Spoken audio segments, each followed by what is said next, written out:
Hello, നമ്മൾ കഴിഞ്ഞ വീഡിയോയിൽ സിക്സ് ആക്ക് ആയിട്ടുള്ള ഒരു ഡിസൈനാണ് നമ്മൾ ചെയ്തിട്ടുണ്ടായിരുന്നത്. ഇന്ന് നമുക്കിതാ ഈ ഒരു ഡിസൈൻ എങ്ങനെയാണ് ചെയ്യുന്നത് നോക്കാം. അപ്പോൾ അതിന് വേണ്ടിയിട്ട് ഞാൻ ഇവിടെ സെറി ത്രെഡ് തന്നെയാണ് എടുത്തിട്ടുള്ളത്. സെറി ത്രെഡിൻ്റെ അറ്റത്ത് നമുക്കൊന്ന് കെട്ടിട്ട് കൊടുക്കണം. അതുപോലെ തന്നെ നമ്മളിവിടെ 14ൻ്റെ നീഡിൽ തന്നെയാണ് എടുത്തിട്ടുള്ളത്. അതുപോലെ തന്നെ നമ്മൾ കുറച്ച് കട്ട് ബീഡ്സ് എടുത്തിട്ടുണ്ട്, അതുപോലെ കുറച്ച് ഷുഗർ ബീഡ്സും എടുത്തിട്ടുണ്ട്. ഞാനിവിടെ കുറച്ച് ഡിഫറെൻറ്റ് കളറാണ് എടുത്തിട്ടുള്ളത്. ഞാനിവിടെ ചെയ്യാൻ വേണ്ടി പോകുന്നത് കട്ട് ബീഡ്സിൻ്റെ ഇടയ്ക്കായിട്ട് നമ്മളുടെ ഷുഗർ ബീഡ്സ് ഇട്ട് കൊടുക്കാനാണ്. അപ്പോൾ ഞാൻ ഒരു ഷുഗർ ബീഡ് വെച്ചിട്ടാണ് ഇട്ട് കൊടുക്കാൻ പോകുന്നത്. നിങ്ങൾക്ക് വേണമെങ്കിൽ 2 or 3 ഒക്കെ ഇട്ട് കൊടുക്കാം. നമുക്ക് ഈ ഒരു ഡിസൈൻ സ്റ്റാർട്ട് ചെയ്യാം.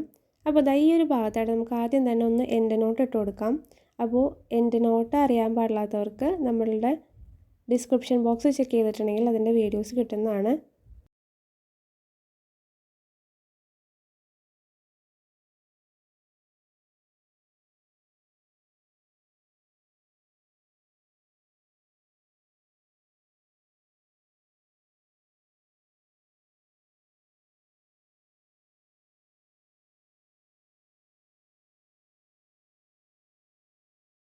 ഇനി നമുക്ക് ആദ്യത്തെ ലൂപ്പ് എടുക്കാം.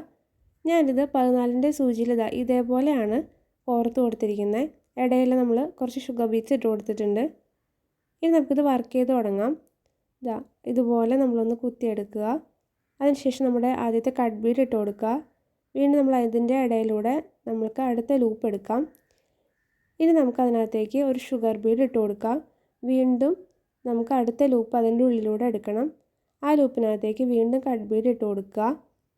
വീണ്ടും നമുക്ക് അടുത്ത ലൂപ്പ് എടുക്കണം. അതിനകത്തേക്ക് വീണ്ടും നമ്മളുടെ ഷുഗർ ബീഡ് ഇട്ട് കൊടുക്കാം. അപ്പോൾ ഞാനിതിനകത്ത് ഡീറ്റെയിൽഡ് ആയിട്ടുള്ള വീഡിയോസ് ഒരുപാട് ചെയ്തിട്ടുണ്ടായിരുന്നു. അപ്പോൾ നമ്മളുടെ ആദ്യം മുതലുള്ള വീഡിയോസ് കണ്ടിട്ടുണ്ടെങ്കിൽ നിങ്ങൾക്ക് ഇതും കൂടെ മനസ്സിലാകും. അപ്പോൾ ഈ ഒരു രീതിയിലാണ് നമ്മൾ ചെയ്തു പോകുന്നത്. നമ്മളുടെ തൊട്ട് മുന്നത്തെ ഉള്ള വീഡിയോയിൽ ഞാൻ പറഞ്ഞിട്ടുണ്ടായിരുന്നു, നമ്മളുടെ ആ ഒരു എൻഡ് പോർഷൻ, അതായത് ആ ഒരു കോർണർ പോർഷൻസ് ഉണ്ടല്ലോ, ഓരോ എൻഡ് വരുന്നതും കോർണറായിട്ടാണ് നമുക്ക് കിട്ടിയിരിക്കുന്നത് ഇതുപോലത്തെ ഡിസൈനുകളിൽ.